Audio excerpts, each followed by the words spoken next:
So yeah, basically just for the fun of it, I bought the cheapest so-called gaming laptop on AliExpress with my very own money, nothing sponsored here. To be honest, I just typed gaming and laptop into the search bar on the AliExpress site, sorted it by price and picked the cheapest one that had gaming or game or gamer in the title. That came out to 222 euros, shipping included. And yeah, you guessed it already. This is obviously not a gaming laptop, like at all. Well, to be honest, it depends on your definition. However, I have to say this AI-generated magical wizard bear right here, that's kinda epic. And just look at that, he's got 2 extra bear heads growing out of his back and cape. I love it. And the manufacturer here is Acemagic, a company that recently got some rather questionable fame for selling hardware that came with pre-installed malware, which in the end apparently turned out to be just a little tool to bypass the Windows registration during setup, and of course that triggered antivirus software. Well, anyway, the laptop is here now, and even though it's obviously not a gaming laptop, let's still see what kind of games this thing can run. Most likely only lighter stuff, and I want to point out that the logo that they used, it kind of looks familiar. And hey, maybe outside of gaming, it could still be a half-decent laptop for 222 euros, including shipping, though let's just say a bit of skepticism is more than justified here. So, let's go. This is Hubwood. But before we jump into gaming, I'll just give this a normal review. Feel free to use the timestamps if you want to skip straight to the benchmarks and don't care about the laptop itself. So, what do we have here? This is the Acemagic LX15, a very light 15-inch laptop with a low-power Intel N97 quad-core CPU. Funny enough, this is actually the successor to the N100, and it's a little faster than that. It has no hyper-threading, so really just 4 threads on the 4 cores. Normally it runs at 12 watt, though in this chassis you can actually push it up to 15 watt without issues. It launched in early 2023, so not exactly a brand new CPU anymore either. But when it comes to gaming, the GPU is what matters most, and here we only get an Intel Xe based iGPU with just 24 active execution units or EUs. For comparison, the MSI Claw 1 had 128 EUs enabled. That's 5 times as much, so yeah, don't expect a lot here. We also get 16 GB of DDR4 RAM running at only 2666 megatransfer per second. And yeah, it's a single lonely 16 GB stick in single channel mode. Yikes. Let's run through the rest real quick. It has a 512 GB SATA M.2 SSD and only 1 slot, a 15-inch IPS Full HD 60Hz display, a 38 Wh battery, a proprietary 40 watt charger, Wi-Fi 5 and Bluetooth 4.2, and surprisingly, it comes with Windows 11 Pro. The included M.2 SSD is SATA only. That means speeds are nowhere near modern PCI Express SSDs, but more like older 2.5-inch SATA drives. You're looking at about 500 megabytes per second for the reading and 400 megabytes per second for the writing speeds, which is mostly fine, I guess. But there's just 1 slot, so you can't add a second internal drive. The 15-inch IPS Full HD panel is obviously 60 Hz only, and I measured only 265 nits for the maximum brightness. That's usable indoors in a darker room, but outdoors or in bright light, it's way too dim. Color coverage is, as expected, also below average, but hey, that doesn't mean you can't still watch stuff or play games. Honestly, if you don't have a better screen side by side, you can kind of live with it for the price, and I always think that I kind of get used to it after a while. Oh, and while editing this video, I actually forgot that you can open the Acemagic LX15 pretty easily by just releasing the screws at the back and use a spudge or some tool, a credit card, whatever, and you're basically just inside. But here you can't change a lot. You can upgrade or change the RAM, you can upgrade or change the SSD, while as mentioned, both only have 1 slot. You can also swap the battery or the Wi-Fi/Bluetooth module, and that's basically it. The build quality of the plastic chassis is actually okay for the price. The gaps are fine, overall stability isn't that bad, and the silver gray plastic actually does a decent job at hiding fingerprints. The display lid can barely be opened with 1 hand, unless you kinda yank it. It worked. It also wobbles quite a lot when you adjust the angle.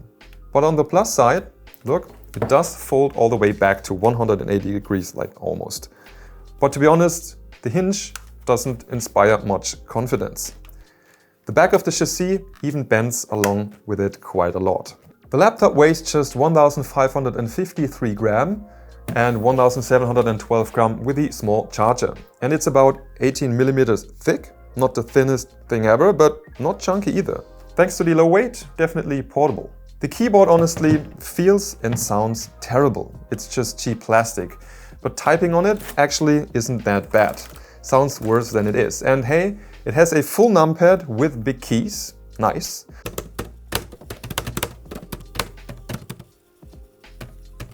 However, like for me, there's no German keyboard or for any other language.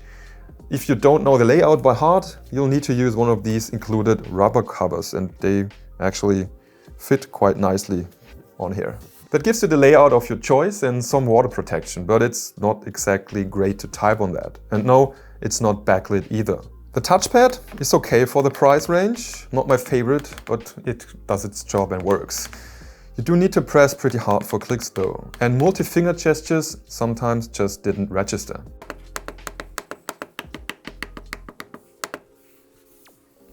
The small 30 watt-hour battery of the LX15 doesn't give you great runtimes, but considering the low price, it's still kinda acceptable. 8.5 hours idle at 20% brightness with Wi-Fi activated. 4.2 hours of YouTube at 50% brightness with headphones at 20% volume. And about 2 hours playing the indie game Hades 1. Now considering the ports, on the left side we get a USB 3.2 Type A port, an HDMI port, and I'm not sure which version, and I wasn't able to find that out. A very weird USB-C port that's like super slow and cannot be used for charging or for display out. Plus the really thin barrel plug for charging. And on the right side we get a 3.5mm audio jack, 2 more USB 3.2 Type A ports, and a micro SD card slot. So overall, at least we get 3 USB 3.2 ports. The built-in speakers here are about what you'd expect from a 220 euro laptop, below average. But honestly, I expected worse. For the price, they are fine, even if they don't get very loud, have basically no bass and sound pretty thin overall. At least they are not like super distorted or something like that.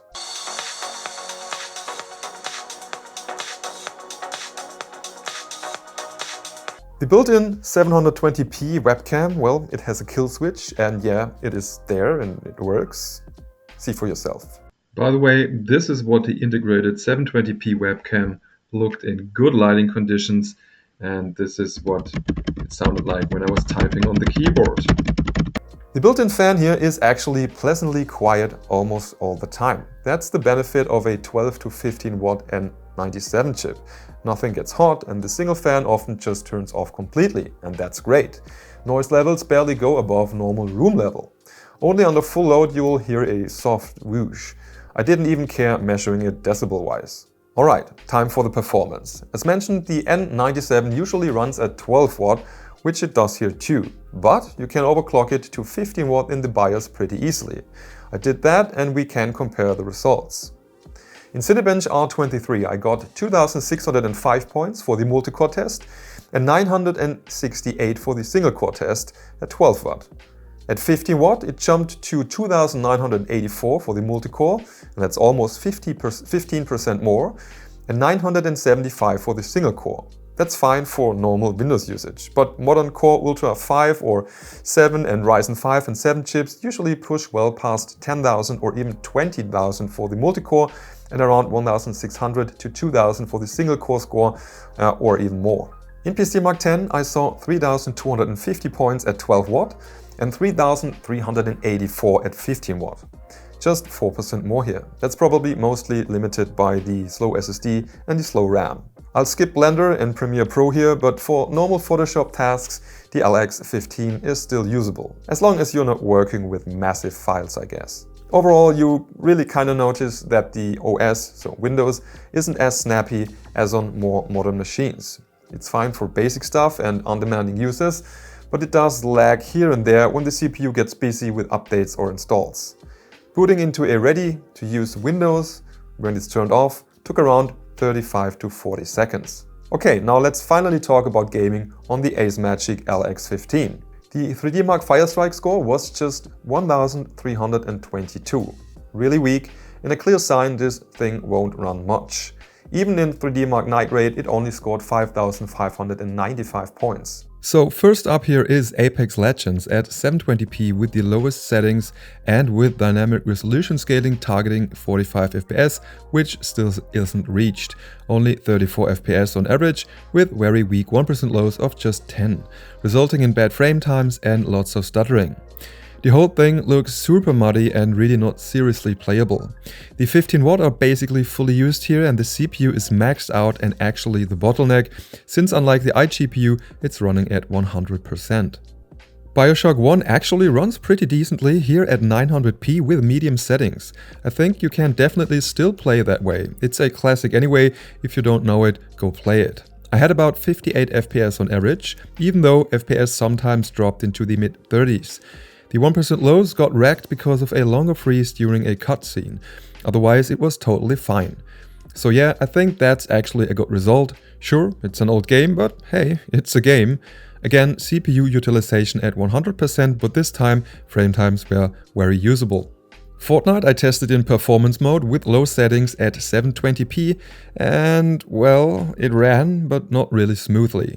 The average FPS ended up being 39, which isn't a total disaster, and I even somehow managed to get 8 kills, probably because I was playing against a lot of bots, but the stuttering is just way too much to actually enjoy playing this unless you're into pain. Hades 1 ran more or less flawlessly at 720p with around 93 FPS on average and 1% lows of around 39. Stutters only happened when changing rooms. Definitely playable this way without issues. 900p would probably also work just fine, then it wouldn't look quite as pixelated. Overwatch 2 at 720p with low settings plus FSR enabled was basically unplayable, only 31 FPS on average in a match against bots, and in firefights it sometimes dropped as low as 25 FPS, 1% lows at a meager 16. Once again, the CPU maxed out, those rather slow 4 cores are just too weak here. StarCraft 2 on low settings was even playable at 1080p, at least in a match against a single easy CPU. 65 FPS on average and 1% lows of 33. In bigger matches, that'll probably drop by a few more FPS, but I still think it's fine. You could always lower the resolution a bit more if needed, and the CPU here didn't seem completely maxed out, though that might also be because StarCraft 2 can't fully use all 4 cores. For the new Tony Hawk Pro Skater 3, I went with 720p plus FSR on quality at low settings, and as you can see, the game looks super muddy that way, even if it runs at a half-decent 45 FPS on average. If you're fine with 30 FPS, you could definitely turn FSR off or bump it up to 900p. 1% lows with 24 FPS are still kinda okay in relation. Maybe just put in an FPS cap here. Torchlight 2 as a lightweight Diablo alternative ran at 900p with low settings very nicely with 61 FPS on average and solid 1% lows of around 41. Totally fine, easily playable all the way through, but yeah, it's also a very simple indie game. Then I actually tried to get Witcher 3 running in a playable state, but no chance. In the old DirectX 11 mode at 720p with low settings, I got a far too low 18 FPS on average with absolutely terrible 1% lows of about 2 FPS. That's just not fun at all. Really unplayable, maybe just enough for a round of Gwent. And finally, the far too rarely tested World of Warcraft at 720p resolution and preset level 3 out of 10. And honestly, this probably looked exactly like it did for me back in 2005 when it launched.